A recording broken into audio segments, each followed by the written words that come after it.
It means you're not in class right now. It means on Monday, the 25th, you are home for various reasons. And in lieu of having you join the Zoom, I would rather provide this. Now, understand this comes at a cost for you because you don't get the lovely, the surroundings of the other students and the dialogue and the laughter and the chats and the randomness of class, but you still have to do everything that I'm expecting you to do as if you were in class. You are going to respond to a few things via email, and you need to do that by the end of the hour. So this is not a matter of I'll do this when I can. If you don't do it by the end of the hour, you're just not present for today's class. So make sure you do the assignments that's listed in Google Classroom and the email that I also sent you for this day. I sent this out probably to everybody, but this is for those people that are actually not in class on Monday, the 25th of January. So the first part of this video is about a review of the test material that's going to be on Wednesday. And if you're at home right now because you're quarantined or whatever the reason, just understand that we've already set up, I've talked to you already about setting up an online test in which I will verbally read you the test and you will verbally answer the test, probably on the Zoom of Thursday, but we'll get to that later. Let's get to some of the review. This isn't going to be the whole test. It's going to be just the points to it. Now, there's a plethora of stuff on Google Classroom for you to utilize. There's videos I've already sent you about reviews for this test. Use those. I've sent you the PowerPoints already. Find it on Google Classroom or an email I've sent you. So do your studying, do the work. You can do it all on your own with, all the materials I provided. So first things first, I want to talk about the amendments. We're going really fast. 13th through 19th. 13th, freed the slaves. 14th, if you're born here, you're granted equal rights under the Constitution. 15, all men can vote regardless of race. 16, income tax. 17, you can vote for senators. 18, prohibition or no alcohol. And 19 is the vote for women. Now I'm going to talk about some of the ladies that you need to know. There's tons of ladies that we talked about in class, but these are the 6 that you need to know. Let's go with Stanton. Elizabeth Stanton was the person who started the movement. This is the Seneca Falls in 1848. This is the Declaration of Sentiments. Like, she's pushing all this stuff. She's the starter. Then you have Susan B. Anthony, the person that was on the coin. Don't remember her being on the coin. Remember why she was on the coin. The 19th Amendment, word for word, was what she wrote. Alice Paul, my personal favorite, the Malcolm X of the group. She protested for women's rights, fought fire with fire, got arrested, went on hunger strike. They force-fed her in prison. Tough stuff. Jeanette Rankin, first female congressman ever in the history of the United States, voted against both world wars, even though it was unpopular. Carrie Chapman Catt, the 3 C's, came up with the winning plan, which is basically going in state by state and giving women the right to vote each individual state, which will eventually lead to the federal level. Know this, live this, love this. There's other stuff for the test, like what war do women support? Know that. You need to know about social norms. You need to know about a lot of different avenues of how the amendment got passed. You need to know about the temperance movement, how it was against alcohol. You need to know a whole bunch of different things, but look through the PowerPoint and look at the videos I've given you. This will give you a start. This video is really what you're going to be doing. I'm going to give you some specifics. I'm going to teach you how to do political cartoons, and you, in the email I sent you, they have a PowerPoint. That PowerPoint has some information that I'm going to be telling you right now with pictures, so you can kind of follow along if you want. But it's also going to have 5 political cartoons that you are going to have to analyze and answer one question. The question is right above the political cartoon in the PowerPoint. There's 5 of them, so I should see in my inbox before the end of the hour your little name and those 5 answers, those 5 questions, those political cartoons. It's pretty simple stuff. It's nothing too specific I'm going to right now. It's very surface level, so just stick with me and let's get at it. So first, political cartoons. When you look at a political cartoon, everything in it matters. Everything. Every word, every picture, the person doing it only has so much space to convey something specific. It could be a joke on something serious. It could just be something serious that you may think is a joke. Whatever it is, they're trying to make sure you understand it in one image with very few words. This is going to be a paragraph. It's going to be very small. So there's 4 different things to keep in mind when looking at a political cartoon. Context. What are they talking about? When are they talking about it? What's the context of the political cartoon? 2, the words. Every single word needs to be read because every single word was chosen precisely for this image to portray whatever message the political cartoonist is trying to get across. Images. Size matters.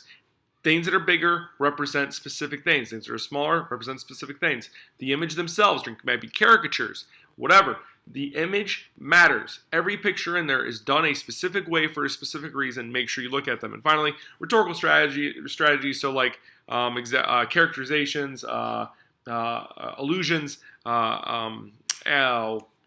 similes, a whole bunch of different things that you can do. Rhetorical language. All this stuff could be the different types of strategies. So let's talk about these 4 things. So context. So if you look at the video, or sorry, the PowerPoint that I sent you, there's going to be 2 images I use for context, and both of them have to do, the context is students in the classroom, okay?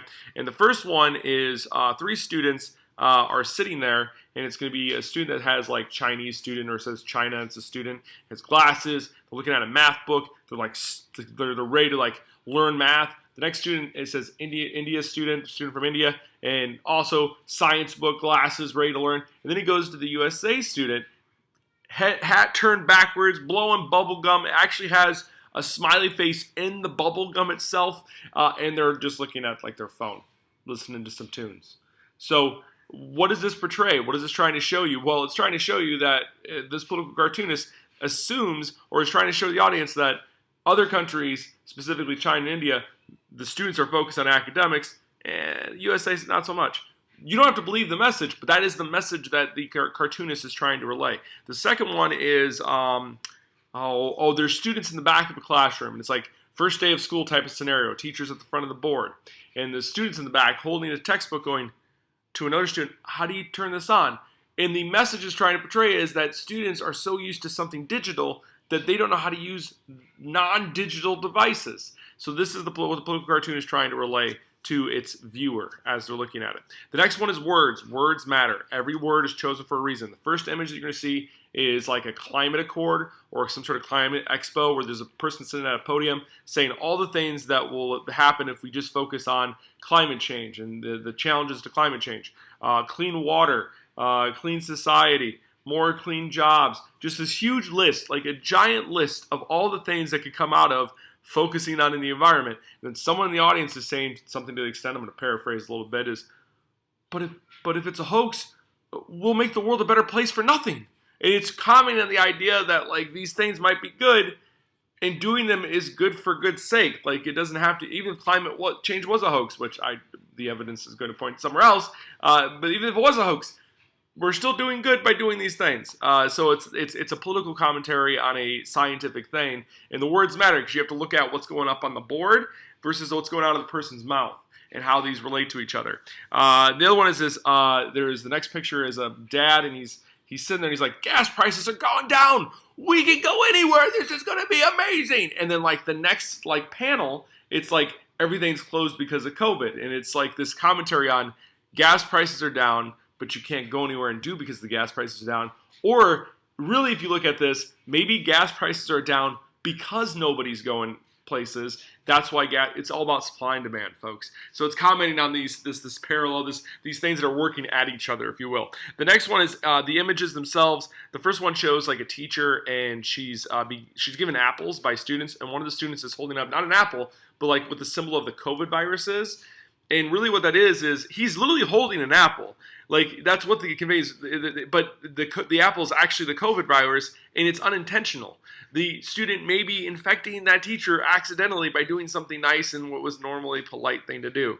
The next one is going back to school. The parent and daughter are walking into like a store. This is like back to school sale or something. But for like the clothing line, it was like gas masky suits, like these suits that are airtight type things, because it's commenting on what? COVID. Like going back to school today is not like it was before. You have to worry about having a mask all the time. At least we don't have to wear the suits, I guess. The next one is rhetorical strategies. There's a bunch. I left a lot out. Just know that size matters with rhetorical strategies. The idea of illusions. So the idea that I think one of the images that on there is the kids are all giving COVID virus to the teacher. And again, it's supposed to represent the apples, something you know about because I just talked about. And then analogies, things equaling something else.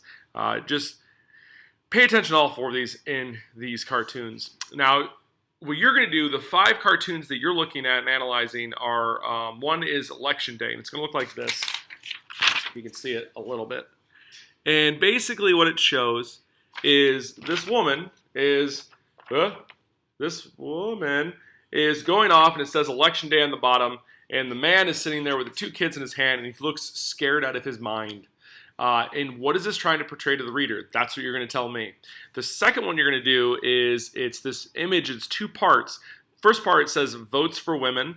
And then the second image, some of the letters change and it says something else. And I want you to tell me what this means. And then the third one is, what is this? Oh, it's a person buttoning up a dress. And the dress has a specific label to it. And it says the last two buttons are the hardest ones to do. And I want you to tell me what this means. The fourth one is one you've seen before. The context is World War I. And it's a dad with his daughter on his lap, and the daughter's asking, "What did you do during the Great War?" And I want you to tell me what this image is trying to portray. And then finally, number 5 has to do with immigration. And you have an immigrant on the docks, and several U.S. Citizens are saying, "We don't want you," by showing their hands up. And I want you to tell me what the shadows mean. So you are going to look at all 5 of these, and you're going to send back to me what each one of these mean. This is what you're doing for Monday, the 25th. In lieu of you being in the classroom, this is for you to do. Send it by the end of the hour. Treat this as if you're in the class. Knock it out. I'll see you guys when you get back. Bye.